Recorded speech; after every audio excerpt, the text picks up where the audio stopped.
இயேசுவில் பிரியமான என் அன்பு சகோதர சகோதரிகளே, எந்த அதிகாரத்தால் நீர் இவற்றை செய்கிறீர்?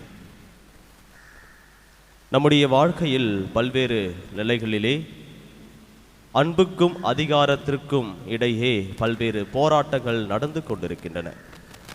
ஒருவரை அடக்கி ஆளுகின்ற பொழுதெல்லாம் அந்த அடக்குதலுக்கு ஒரு முன்னிலைப்படுத்துவது இந்த அதிகாரமாக நிற்கின்றது.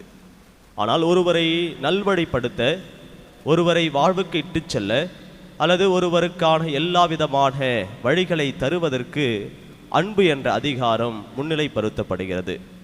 ஆண்டவர் இயேசு கிறிஸ்து இந்த உலகுக்கு வருவதற்கு ஒரு முக்கிய காரணம், நம்மை மீட்பதற்கான எல்லா வழிகளையும் அவர் தேடினார். தன்னை எதிர்க்கின்ற சூழ்ச்சிகள் மத்தியிலிருந்தும், தன்னை பல்வேறு நிலைகளிலே அவர்கள் கேட்கின்ற கேள்விகள், தலைமை குருக்களும் அறிஞர்களும் மறைநூல் அறிஞர்களும் கேட்கின்ற கேள்விகளுக்கும் அவர் சரியான பதிலை, உண்மையான பதிலை அவர் கூறி, இந்த இறையாட்சி மதிப்பீடுகளுக்கு யாரெல்லாம் தடையாக இருக்கின்றார்களோ அவர்கள் மத்தியிலே அன்பின் அதிகாரத்தால் தன்னை வெளிப்படுத்தியவராக இருந்து, இறைமகன் இயேசு நம்மை இறையாட்சிக்கு அழைத்துச் செல்லுகின்ற ஒரு உன்னத இறைவனாக இருக்கின்றார். அதிகாரத்தின் தேடல்கள் என்று சொல்கின்ற பொழுது, தந்தையினுடைய திருவுளத்தை இந்த உலகத்தில் நிறைவேற்ற வேண்டும் என்ற ஒரே தாகம்தான் இறைமகன் இயேசுவிடம் இருந்தது. அவர் அதிகாரத்தின் உட்பட்டவராக இருந்தார் என்றால், இந்த உலக காரியங்களோடும் இந்த உலக பற்று ஆசைகளோடு அவர் வாழ்ந்து, இந்த உலகம் தருகின்ற இந்த அரசாட்சிக்கு உட்பட்டவராக, அந்த அதிகாரத்துக்கு உட்பட்டவராக அவர் வழிநடத்த செல்லக்கூடியவராக இருப்பார். ஆனால் இறைமகன் இயேசுவுடைய அந்த அதிகாரம், அந்த விண்ணுலக சார்ந்த அந்த அரசாட்சி, அந்த விண்ணுலகத்திற்கு அழைத்துச் செல்கின்ற, நிலைவாழ்வுக்கு அழைத்துச் செல்கின்ற ஒரு உன்னத அதிகாரமாக இது இருப்பதை பார்க்க முடிகிறது. அதேபோல் உண்மையை எதிர்கொள்ளும் பயம் நமக்கு இருக்க வேண்டும். உண்மையை எதிர்கொள்கின்ற பொழுது பல்வேறு விதமான அச்சங்களும் பயங்களும் நம்மை சூழ்கின்ற பொழுது நாம் எப்படிப்பட்ட நிலையில் நாம் இருக்கின்றோம்? உண்மையை பேசுகின்ற நிலையில் நாம் உண்மைக்காக நாம் நிற்கக்கூடியவர்களாக இருக்க வேண்டும்.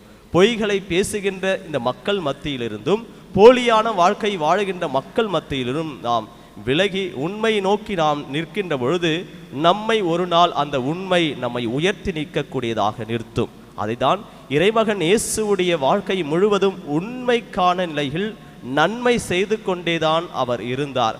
பல்வேறு நிலையில் அவரை சூழ்ச்சி செய்து அவரை எப்படியாவது சிக்க வைக்கலாம் என்று எதிர்பார்த்த பொழுதும் உண்மைக்கு அவர் சான்று பகர்ந்து உண்மைக்காகவே வாழ்ந்தவராக இறைமகன் இயேசு அவர் இருந்தார். அதேபோல் இதயத்தின் தூய்மையே இறைவனின் அதிகாரமாக இருக்கின்றது. நாம் நம்முடைய வாழ்வில் பல்வேறு நிலைகளிலே நம்முடைய இதயங்களை தூய்மையாக வைத்து கொள்ள வேண்டும். இந்த இதயத்தை நாம் தூய்மையாக வைக்கின்ற பொழுதெல்லாம் அந்த இறைவனினுடைய அதிகாரம் நம்மில் என்றும் குடிக்கொள்ளக்கூடியதாக இருக்கின்றது. நாம் பல்வேறு நிலையில் நாம் பேசுகின்ற நம்முடைய வார்த்தைகள், இதயத்திலிருந்து வருகின்ற இந்த வார்த்தைகள் எல்லாம் பிறரை காயப்படுத்தக்கூடாத ஒரு நிலையாக இருக்க வேண்டும். அல்லது என்னுடைய இதயத்திலிருந்து நாம் பேசுகின்ற எண்ணங்கள் அல்லது என்னுடைய செயல்கள் எல்லாம் பிறருக்கு வழிகாட்டுதலாக இருக்க வேண்டும். என்னுடைய அந்த நான் சொல்கின்ற எல்லா விதமான வார்த்தைகள், செயல்கள் அனைத்தும் பிறருக்கு வாழ்வு தரக்கூடியதாக இருக்க வேண்டும்.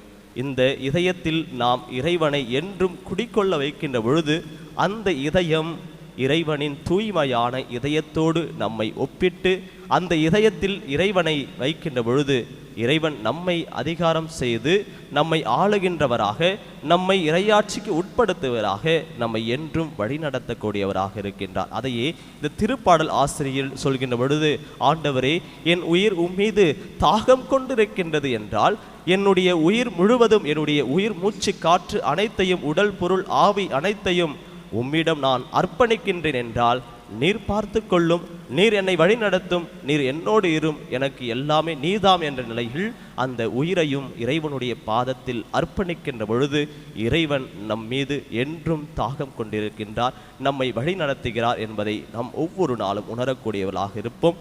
எதை கண்டும் நாம் அஞ்சாமல், எதை கண்டும் நாம் துவண்டு போகாமல், அதிகாரத்தை கண்டு நாம் பயந்து விடாமல் அன்புதான் நமக்கு உயர்ந்தது என்று இறைவன் நமக்கு கொடுத்திருக்கின்றார் என்றால் அந்த அன்பின் வழியில் நாம் தொடர்ந்து என்றும் நடக்கின்ற பொழுது இறைவன் நம்மோடு என்றும் வழி நடத்தக்கூடியவராக இருப்பார் என்பதை உணர்ந்து தெய்வீக திருப்பலி நம்மை அர்ப்பணிப்போம்.